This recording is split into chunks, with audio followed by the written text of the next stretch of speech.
Hey, I'm Michael Dorinda, And I'm Jake Bennett. and welcome to episode 164 of the North Meets South web podcast. Michael was doing his very best YouTube cover video, YouTube cover image, where he was like, these weird things. I know that those of you not watching the video, almost everyone, doesn't get that, but that's what it was. It was pretty funny right before the show started. So you were just talking, and I wanted to make sure, sometimes if you've never recorded the podcast before, you'll maybe be surprised to know that the best information, like the best the best show content comes as soon as you get on the call and have not yet started recording. So I was like, let's not make that mistake. Let's start recording. So Michael, design work, you said, I have been doing some design work. And I said, let's press the record button. I want to hear it. And while you do that, because we literally just sat down, I'm going to grab a drink while you do that. And I'm going to listen on my AirPods. So I'm here. So a while back, I kind of had this idea to allow attendees to Laracon AU to design their own badge, and not design as in, choose the color or choose the composition of where things are, but design insofar as putting your Twitter image, like your profile image, on the badge. And I kind of wrote it off because we didn't ask attendees this year for their Twitter as part of registration. Like when they bought tickets, we didn't ask for it. And so it became this thing of like, well, I've got to figure out how to capture that information now, and I've got to go back to them and ask them, do you want to do this? And blah, blah, blah. And then it was this whole thing. And then I kind of shelved the idea, and I had seen a few people kind of mention it. Like Joe Tannenbaum had mentioned this. Taylor mentioned it in a podcast, I think, on the Laravel podcast. Marcel mentioned it. Like there's been a few people that have mentioned it, that sometimes you will meet someone at a conference that you've not met personally before, meeting someone for the first time. And it may not occur to you right away who that person is, especially more prominent members of the community, for example. Someone will come up to you and they'll start talking to you, and you'd be familiar with this. People come up to you because you podcast and they know all about you and all of this kind of stuff. And you may have interacted with them on Twitter at some point. You may have interacted with them extensively on Twitter, and you don't necessarily put the face of the person standing in front of you and the avatar on Twitter that you are most likely have engaged with together. And so it could be like later that day or the next day, or worse, it could be like a week later where you interact with that person again on Twitter, where you go, oh, I like literally met you and we had a conversation. Yeah. So, I kind of went back to it, and we've got 4 different badge designs this year. We've got one for attendees, one for speakers, one for sponsors, and one for staff. And so I went back to the printer, and I went back to the designers, and I said, hey, is it possible for us to dynamically put a Twitter image? Like, can we just do this? Because we can do first and last name easily enough as a dynamic text on there, and they just like mail merge it when they print it. And I went back to them and I said, can we do images? Like, can that be a dynamic thing if there's an image printed, if there's not? Because not everyone has Twitter. Yeah. Yep, we can do it. And I thought, okay. Nice. And I was variable data printing. Right. So I was kind of kicking the can down the road. And then it's like, we have to send the badges to print by the 18th of October in order to get them all done in time, and whatever else. You got 10 days, a little over 10 a week. 10 days.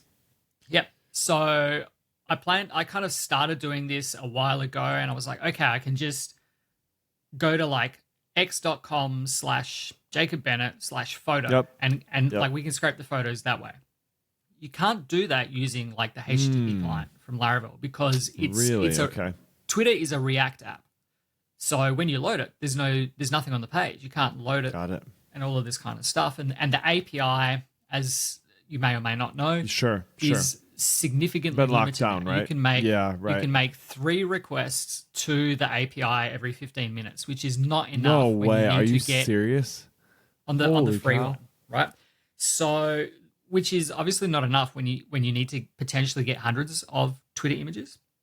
And so I was like, nah, I'm just not going to do it. Whatever. Like, it'll be cheaper. It'll be easier. I won't have to go into it. Anyway, I was talking to Mitchell Davis last night, and he's like, "No, you got to do it."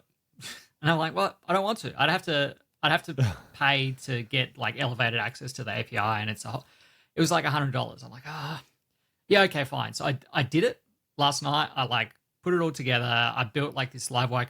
Can I tell you about this Livewire component? I'll come back to that. Ooh, yes. I built this Livewire component that's like a live designer, where it's like we send you a link which has got like your badge ID in it, and all we ask for is your Twitter username, because I don't even want to begin to think about how I would do this with LinkedIn. All the other things. Yeah, right. You're probably not interacting with people on LinkedIn and whatever else. It's like Twitter. Twitter is the main thing in our sphere right now, and so just put your Twitter image in there. And then, so we will go and fetch, we'll hit the API, we'll go and find your profile, we'll extract the profile URL, the profile image URL, we'll display it to you. So this is like, we put it together roughly as what it's going to look like. It's not the exact design, but it's enough to give you an idea. You know, this is what my name will look like, this is what the picture will look like, etc. And then, you know, we farm that off, we go and fetch the image, we go and upload it to Cloudinary, we then download it again from Cloudinary as a PNG, because we need it to be like a rounded circle with a transparent background. So there's a bit of back and forth in it, but sure, I've got it in a place now where it's working, and I've sent it to all the speakers for the speakers to be able to do their badge designs. And Joe Tannenbaum, bless him, was very excited by this idea. So, and as part of that, we then give you the ability to do a share image of your thing. So like share it on Twitter. Hey, I'm going to Laracon AU. It gives you a nice little OpenGraph image, nice dynamic page with a little surfing elephant on there if people click on it, and they can go and buy their own tickets and things like that. So yeah, got that all up and running. Just going through some like design things, trying to figure out. I think Wes Bos was maybe talking about this recently, where you can like, if you use grid, the easiest way to kind of layer images and text over each other is to do like, have a container that is grid, which is one column by one column, and then all of your items are just col start subgrid, one, row start one, and it's just everything kind of just layers on top of each other perfectly. So you don't have to worry about, you know, absolute relative positioning, all of that kind of madness that we used to do. Is just like grid.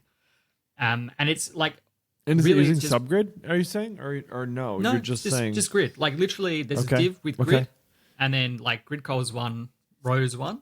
Sure. And so then, like sort of what we used inside, to do with Twitter. Was it Bootstrap? Yeah, Bootstrap, right? Twitter Bootstrap. And so like everything you is had the just, column system. Yeah. So everything is like column one, row one, and it all just stacks on top of each other the way that I need it. And like for this, which is like, you know, an hour or two of hacking it together just to make it give you some indication of what the badge will look like with your thing on there, it was fine. The thing that took me longer to figure out was why my Livewire component was not live wiring. And I messaged the Cash Money about this, and I was like, did you know I spent like an hour on this? If you because Livewire expects your component, like your layout component, to have a slot, like a dollar slot in the body somewhere for where the stuff goes. If there's no slot there, because I had a traditional layout which had a section, content, and I was like, or yielding the content, whatever. And because my Livewire component was just shoving stuff into the section, it was all displaying, but I had no interactivity. So it took me like an hour to figure it out. And just as I was about to give up and go to bed, I went and looked at the Livewire docs, like the getting started, like the bonehead, go and read the docs thing.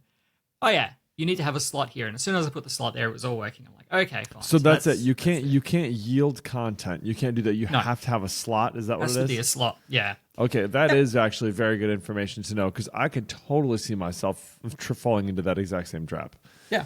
And because I don't do a lot of front end, like I don't do any React or Vue, I don't do any Blade. Like basically all of what I do, all of what I have been doing for the better part of the last 3 years is back end. So I don't even. It's not even like I don't like the tooling or I don't understand. Like I mean, I don't understand the tooling and I don't understand any of the front end stuff. But like I just haven't written any HTML for so long. It's wild. So yeah, if you want to have a layout for your Livewire components, then what you want is to have somewhere in there a slot for it to echo into, and then go from there. So it's all working now. I've just sent it out to all of the speakers. I sent it out to a few close friends who are coming to the conference, just to get them to like eyeball the the flow of stress the thing. So you get an test it a bit email too. that says, design your badge. We like pre-generate all of the OpenGraph images, so we'll generate the image. And the way that I've done that is basically we generate an image using browser shot, which is just like a HTML view that we throw at it, which has like first name, last name, ticket ID, and whether you're speaking or attending. And so that's you just say like, hey, here's the record I have in the database. Here's their Twitter username. Here's their profile. Here's their whatever. Let me render out an HTML view using Blade, and then I'm going to browser shot that thing, save that as an image, and that's what I'm going to set as the OG image, OpenGraph image. Yep, makes sense. And so what I was doing was like serving this all through PHP. So we do a check, like, does the image exist on disk? If it does, just return that. Otherwise, do the browser shot thing and then return it. What I discovered that you can do to like bypass serving an image from the disk via PHP is to define a route in my application that matches exactly the path where the image will exist in the public disk. Right? Okay. I think I'm tracking with that. Yep. So when you use the storage link for a public disk in Laravel, it will create a symlink from storage app public and put that into the public folder as a symlink of storage, right? So my OpenGraph images are all in storage app public OG, which means they will then be referenced at laracon.au/storage/OG. So in my route definition, I have route : get /storage/OG/ticket ID.png, right? And so if the image does not exist on the disk, it goes through like the Nginx configuration. It goes, this is not a real file. Go to index.php. It will then go, yep, I need to generate this image, throw it on disk. The next time you hit that, Nginx will go, there is a real file here. I will serve the image from disk. And because I'm sitting behind Cloudflare, that is then cached. So I don't have to worry about like this, serving images through PHP, like which works fine, but it's just like a little bit of overhead that doesn't need to be there.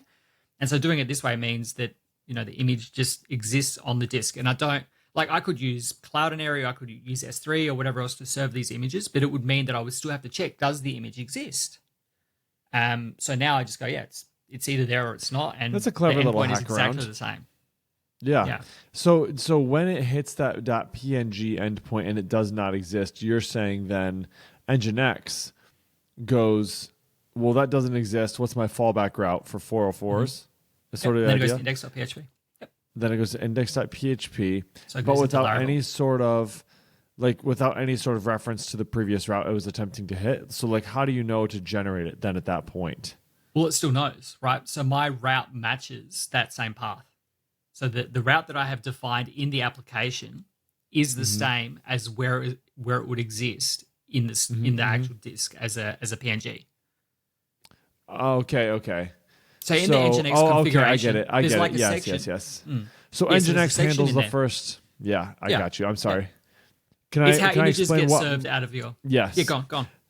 Yeah. So like Nginx itself has like a block, and it's a server block, right? A line that says like, essentially, if there's an image, go check to see if it exists first before doing anything else. And so that's what you're leveraging. You're leveraging that sort of mechanism that says, go determine first if there's an image at this location. So then once it fails that check, it then delivers to your route, your defined route in your application. Yes, okay. And that defined route then says, oh, I need to generate this. That route will never get hit. In the case that the image already exists, it will just Nginx will just default to showing that route. Yes. Yep. That all makes sense. And that's a really interesting way to do that. Yeah. Yeah. And then at that point, you get all of the default like caching headers and things like that. So then when it gets served through Cloudflare, that will then get cached forever, which can be problematic if you ever want to change that. But the design is fixed. Like, we don't have any differences in the design. It's just everyone gets the same design and either says that they're attending or they're speaking. And then we use Twitter's tweet intent. Like, it's just a URL you can hit, x.com/intent/tweet. You can pass it some text. And so that allows people to then share those. So I'm hoping to, this last 3-4 weeks in the lead up to the conference, just get people talking about it, sharing that they're excited, finding out, who else is coming to the conference, make some friends, et cetera, et cetera. So yeah, really, really excited with how that's going to play out. I've seen a few people go through the process already. Excited to keep going with that.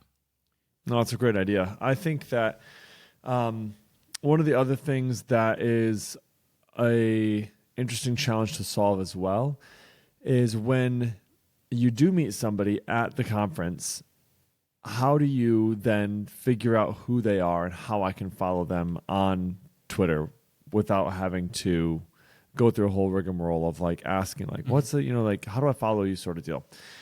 So we've talked about before, like having QR code or whatever, where you could, maybe it links to like their Pinkery or something like that. That being the idea. Yep.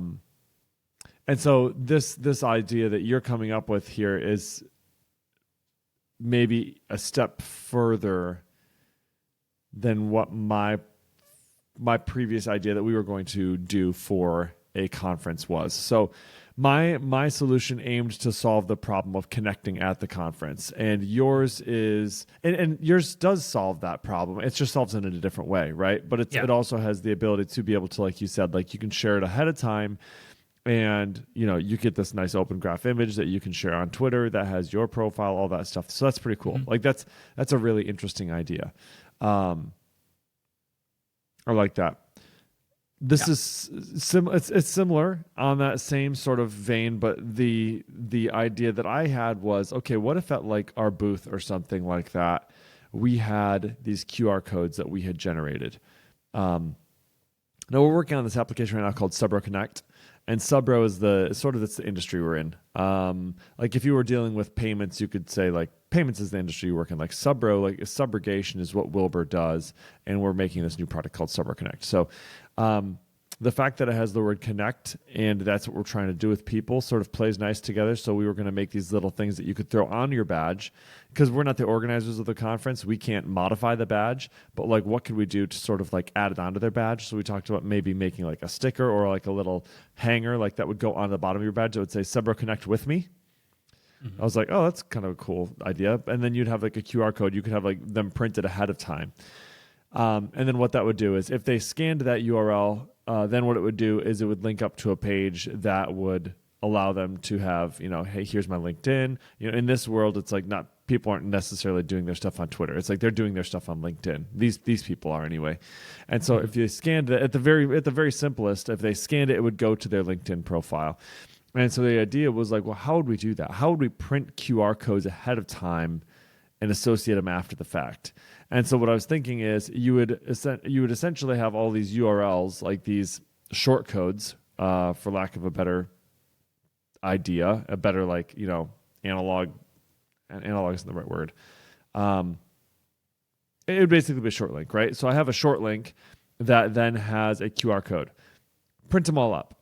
And what I would do is when I'm getting ready to hand one of these out, I would like scan the QR code to get the link of it. And then I would just manually associate that with like their LinkedIn username or something like that. Like I'd have them, I'd have them give it to me or so however, right? And so I would just in my table on my side of my database, I would just say this short link right here goes to this location. So if somebody scans it, it would then just kick them over to their LinkedIn page so they could easily connect with that person and follow me on LinkedIn or talk on LinkedIn or whatever sort of deal. So I thought that'd be fun too. But you kind of already have that mechanism built in where you already have this way to like point to a page that they have. So anyway, I don't know. I know you probably don't have QR codes. The fact that you already have like a Twitter username, I'm assuming, on the badge probably negates most of this. But yeah, so we're doing. We're doing that. We're not. Someone did mention the QR codes, and this is the tricky bit. People trying to offer good suggestions and me trying to do certain things in secret. So we're not doing QR codes. We are. I think I've mentioned before that we're doing like an app for the conference this year. Oh, So I Mitch, didn't realize that. yeah. So Mitch, who is talking about building mobile applications using Laravel and technologies that we're all familiar with as Laravel developers, is actually building out for the conference an app. And we were talking earlier today. He's like, "When are you going to announce it?" I guess this is kind of it, the announcement. This is the announcement. This is the announcement. So we're going to have an app, and there's like multiple facets to this application. One is like to show the schedule. We're going to use it for attendee surveys. Like the speakers might want to have some engagement as part of their talk, so they might want to ask questions. They might want to go like, "Where do I go from here? Do I take option A, option B?" We're also going to use it for our Q&A. So people in the audience will be able to ask questions of the speaker, be able to upvote, downvote, and then I'll do that Q&A with the speaker. So that's part of it. But we're also going to allow people to put like a profile together and share their details in there. And then we're also going to use the app as part of our networking for the event to encourage people to like talk to each other, to take photos with each other, because there will be a game running through the conference, running through the app, that will then lead to some prize at the end of the conference. So, we're really like doubling, tripling, quadrupling down on networking this year in terms of what we're doing, what we're facilitating, and what we're like, not going to force people to do it, but, we'll make it really easy for them to engage. So people will be able to fill out their profile in the app, and then they'll be able to say, this is my Twitter, this is my Pinkery, whatever. So, lots of stuff going on there. So then you've got that, yeah, you sort of got that base covered with that one. That's cool. Yeah, that's pretty ambitious, honestly. That's a lot of stuff. I mean, those sound like when you're thinking through it in your head, you're like, oh yeah, I mean, I could do that. I could create a table that just says like, give me the store a question, right? But man, there's a lot of considerations to be made for something like that. So that's really interesting that he's doing that. Is he building it as like a progressive web app sort of deal, where it's like he's building it as a native app? So there'll be an iOS as a native version. app. Dang. Okay. Mm-hmm. Yep. So they'll go into the app stores when they're ready, and that's crazy. He's credit to Mitch and Atlas Software, which is his company.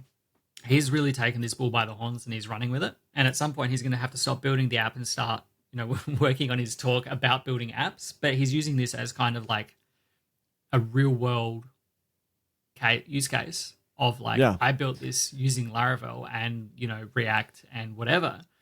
And then I built this mobile app, which is, on hundreds of devices in the audience right now.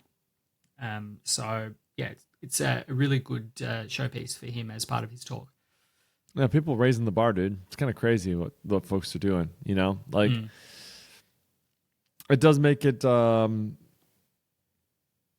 like you have to bring your A game if you're going to be presenting at one of these conferences, and it seems like almost everybody has like a product or a package that they're like promoting as like hey, it's not like I'm just giving a talk on something that's a helpful way to do a thing. It's like I've been working for the last 9 months on a particular item, and I'm going to show you what I've been working on. And not only that, I'm going to tell you, I'm going to create a talk around it as well. So, dang man, yeah, that's a lot of work. Props to Mitch. That's a very ambitious goal. So that's really cool. That's really, really cool. Yeah, it's going to be a very good talk, I think, and I'm excited, like just the stuff that we've been going through. Like he touches base once a week or so just to see where he's at, where my head's at, what we want to do, what we can do, what's possible given time and all of that. But yeah, very excited with how that's all going to come together and what it's going to facilitate for us as a conference. And with any luck, like we'll see it bubble up into the future as well for maybe some other events. Sure. Yeah, that'd be great. I could see, supposing that all goes well, I could see reusing that, for the other Laracons as well, and just add on to it every year sort of deal. Yep, for sure. That'd be really interesting. Cool. Well, on my side of things, we are in the middle of building out this platform I was just talking about, CyberConnect. So it's basically a data exchange protocol is what it is. One thing that I've been interested in thinking through is the idea of doing file uploads through an API. And I'm curious if this is something worth talking about. I kind of feel like it is, and I'm curious if it's something that you've done before. But before I get to that, I wanted to let you know that in the case that I have a non-fatal but tragic nonetheless injury within the next month or so, it's probably due to the fact that I had a friend who talked me into getting a one wheel, and it has been so freaking fun. It has been a long time since I've been this excited about like a toy. Every night I ride this thing. It's great. Like I went and rode like, I don't know, a couple miles tonight on this thing. It's just a blast. It's awesome. And I have taken a couple nosedives on it. Like the dangerous thing about these one wheels is that if you go too fast, the front end of it like can't keep up with the speed that you're going. Like you're putting too much weight on it and you're going too fast. And so it just stops basically. The front end dives down and then you're left like facing the pavement with nothing under your feet. And you're going, up to 23 miles an hour while having this happen. I have not yet had that specific scenario, but I've had a couple of things close to that. And so I've got, I feel like a kid again, man. I've got like scrapes on my knees and elbows and sort of stupid nonsense like that. But I got to tell you, it has been so fun. So if you do not know what a one wheel is, you should definitely check it out. It's basically like a skateboard with one wheel in the middle of it, a really, really big fat tire wheel. But it feels like you're snowboarding, and you kind of like can carve on it. And like I said, this one goes really quick. This one's like I'm too cheap to buy anything like that brand new, and so like I bought it from a dude who had it for a while and wasn't using it. So it's already kind of scratched up a bit anyway, which is fine with me. But this particular model is like the GT model, and it will go supposedly up to 23 miles an hour. I've had it up to 21. I'm too scared to push it all the way to the top. But I got to tell you, man, it is a blast. It's so fun. So if anybody's looking for a new hobby, let me suggest the one wheel. And I should bring it to the next. I should bring it to the next Laracon. Anybody out there who's like got a one wheel hobby, let's bring our stuff to the next Laracon and we'll have a little one wheel gang. That'd be super fun. Bunch of old guys and gals riding their one wheels around, but it'd be fun. It'd be a lot of fun. Okay, I digress. All right, so APIs. I was trying to think through the how I would want to do this in the case that I was a person consuming the API that I'm creating. And how I thought about it was rather than having a API that I need to figure out how to use to do a post and then upload an image with, I thought to myself, like, I think I'd rather have like an S3 bucket. You know what I'm saying? Like, I feel like there are so many tools that just automatically know how to integrate with or connect to an S3 bucket, and that's it. Like, to me, an S3 bucket is the API for storage stuff. Like, S3 compatible API, you know, whatever it is. If you're using Laravel and a fly system adapter, or if you're using something like a Panix transmit that has an S3 connector, or any other system that moves files anywhere, it's going to have an S3 connector. Not my new bespoke endpoint where you have to do it this one particular way. Like, to me, that's how it feels like I would want to do uploads of a file. Do you concur, or like, do you feel like, no, like people do uploads with APIs all the time, like file uploads? It's like, oh man, I just don't feel like I've run across that really where I've needed to put a file somewhere through an API. I don't know.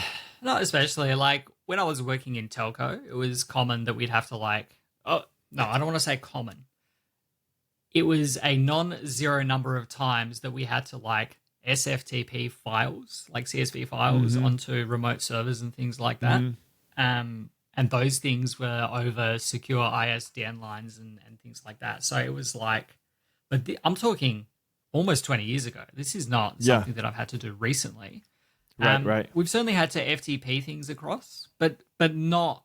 Some of the stuff we're doing at the moment does require us to do things with the Box API. Some of the stuff we're doing does require, like some lenders require us to send them images of things.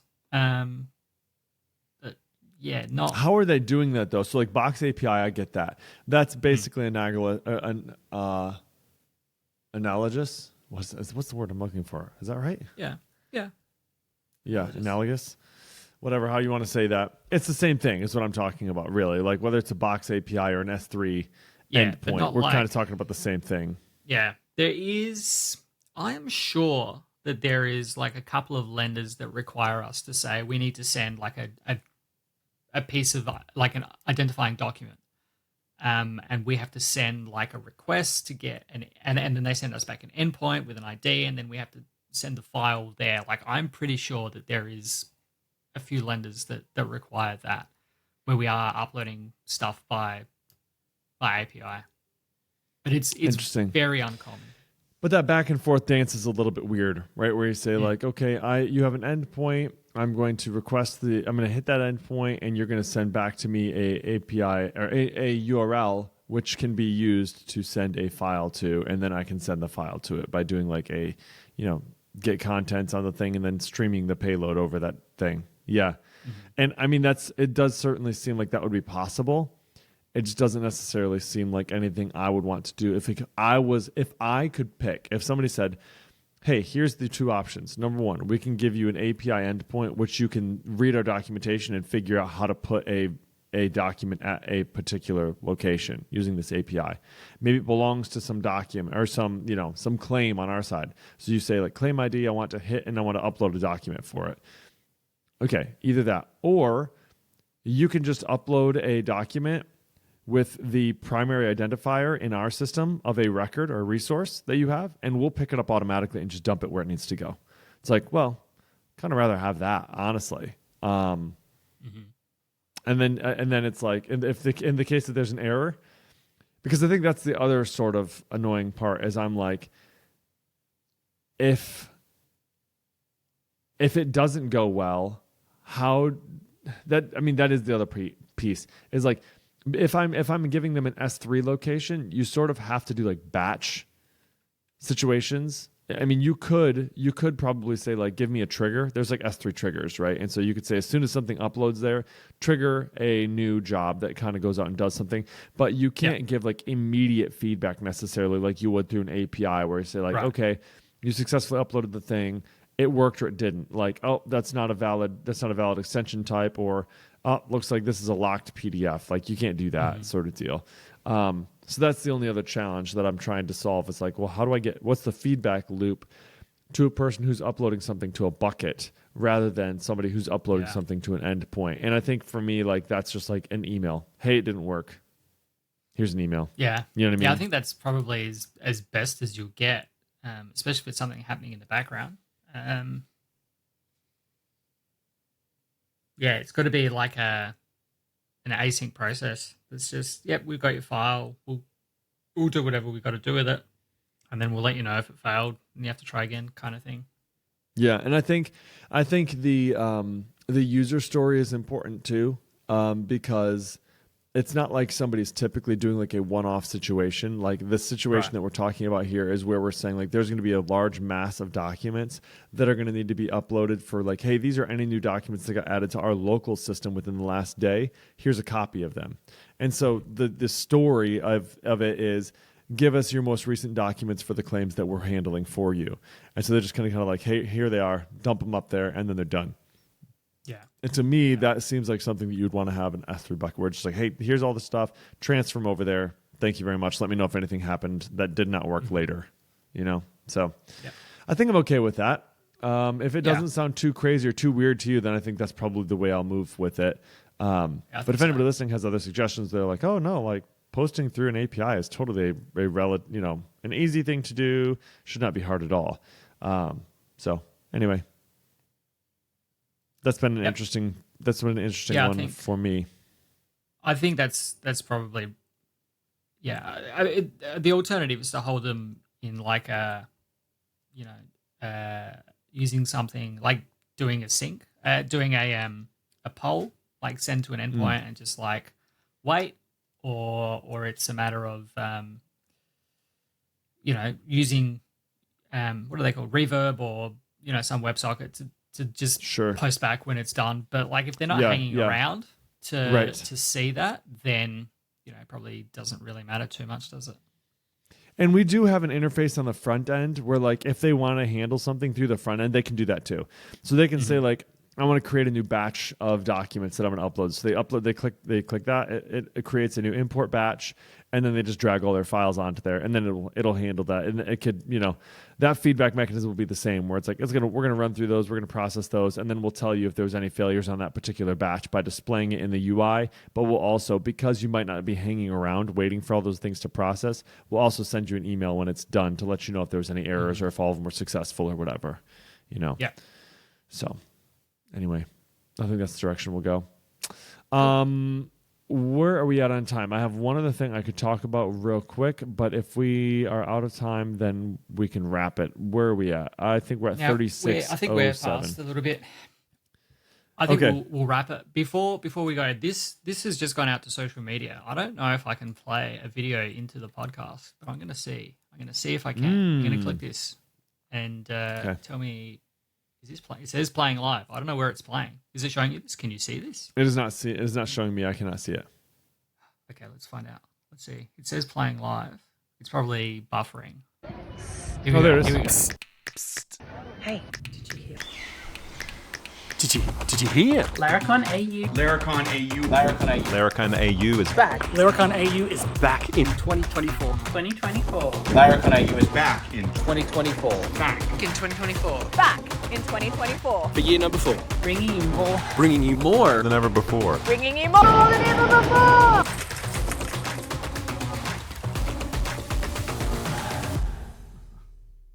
Dude, that's awesome. That's going to be so fun. I've had the idea to do this video. It's like a 40-second short, right? So if you're listening on the podcast, go and have a look on x.com/LaraconAU, youtube.com, LaraconAU, wherever you're socially following us. But I've had this idea since February where the boys, as part of their season 4, like marketing launch and whatever else, they did a similar style of video. And I'm like, yeah, if I can convince the speakers to do this, then I think we're going to do that. And so that has just gone out at the time of this recording. So people will start to see that. It's gone up as a YouTube short, just as a little bit of a conversation piece. For those of you who may be curious, I was very humbled to have Aaron join in on the festivities, but Aaron is definitely not coming. He's not leaving his 4 children, 3 and under, to come to Laracon AU this year. But that's funny. Yeah, I was very, very pleased that he was happy to take some time out of his day. But that was an absolute mare of a thing to put together, because everyone sent me 30 to 40 seconds of video saying these different phrases and these different things, and then I had to take like little bits and pieces, as you saw, from these 30, 40-second videos and squish it all down to like one 40-second video. And it was like, who do we give air to? Like, how many people get airtime? Where do they get airtime? Make sure everyone kind of gets squished in there. So it was challenging to get 10 minutes of video down to 40 seconds across all of the speakers. But thank you to all of the speakers who did take part in that. I hope the community enjoys that as much as I enjoyed putting it together.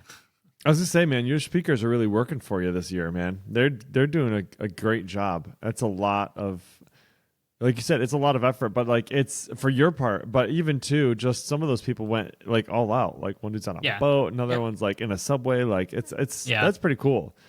Who was the dude that was like out in nature? Like I heard like birds and stuff chirping and whatever. That's Marty. Yeah, that's like his backyard. Literally, he lives where his house is. Like behind him is a hill. It was like a rainforest preserve. It was like crazy. Yeah.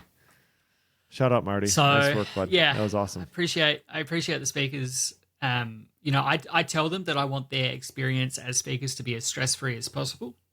We organize, like they book their flights, but we organize their accommodation. We organize their Uber to the hotel. You know, even the speakers that are not staying in our speaker hotel, I'm like, I will just make sure you get to your place. I don't want you to worry about anything up to the conference before it's your turn to speak, kind of thing. So just you need to focus on speaking, and I'll focus on the rest. So I appreciate that they put the time in to do these little things, which I think make the whole experience come together. Agreed. That's some pretty sweet concierge service, dude. If you're like, you got Ubers hooked up from the airports to the hotels and all that stuff, that's awesome. Yep. It reminds me of like the Disney, what is it? The Magical Express. Magical Express. I think they used to have this in Orlando. Like you'd fly in.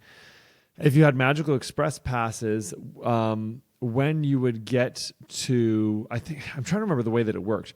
I think from your departing airport, you'd put this special tag on your luggage. Mm-hmm. And at Orlando, if you had that tag on your luggage, they would know where it needed to go. So like from the time you leave, like I would go to I go to Chicago, right? I fly to Chicago. They in advance send me this tag. I take my luggage and I check my luggage. And I don't see my luggage again until I get to my hotel room and it's waiting for me there. Nice. That's pretty good. They would just take it from the airport at Orlando. They had figured it out. They would take it from the airport and they would take it to your destination location.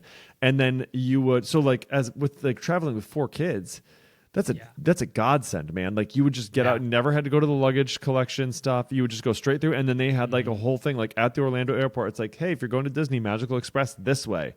And so you'd go there. When you get in the queue, the bus was waiting for you. It had like cartoons and stuff to play and like everything the whole way. And like it was literally truly magical from the time you got off the airplane in Orlando until you arrived at your hotel room. And it was just so well done. Crazy. So the Michael Jordan Magical Express. Yeah. Yeah, it is. I mean, we're not picking up your luggage, but I'm taking notes. Like 4 kids is, I can't imagine. 2 is enough. Rhea and I went overnight to Sydney for our wedding anniversary on the weekend to go and see Hamilton. And awesome. It was great. Rhea had her overnight bag. I had my overnight bag. We just walked straight through security, sat on the plane, put our bags up. We paid for the economy, the premium economy seats or whatever it was. So we had more legroom, more space. Got out at the airport. We took our bags with us. We walked straight into the Uber, went straight to the hotel. Like, I tell you what, I said to Rhea, we need to get the kids something, like just like a little token of like a toy or something. So when we get back, they're like, oh, Mum and Dad go away. We get a toy when they come back so that they can be like, when's the next time you're going away so that we can do this again? Because this is the first time that Rhea and I have been away, just the 2 of us, since before Eli was born. So it's been I can at hear least that, dude. 7 years. So Yep, it happens. Happens quick, and it's hard. It's hard to make the time to do it just because life gets busy, and it's like, oh, like we'll just sacrifice. It's fine. We'll always kind of be around, and it's like, yeah, it's important to take time and be away, but it is hard. It is hard. Speaking of which, I need to plan that for us because it's desperately needed right now. We need to get away for a couple of days. We've certainly made it.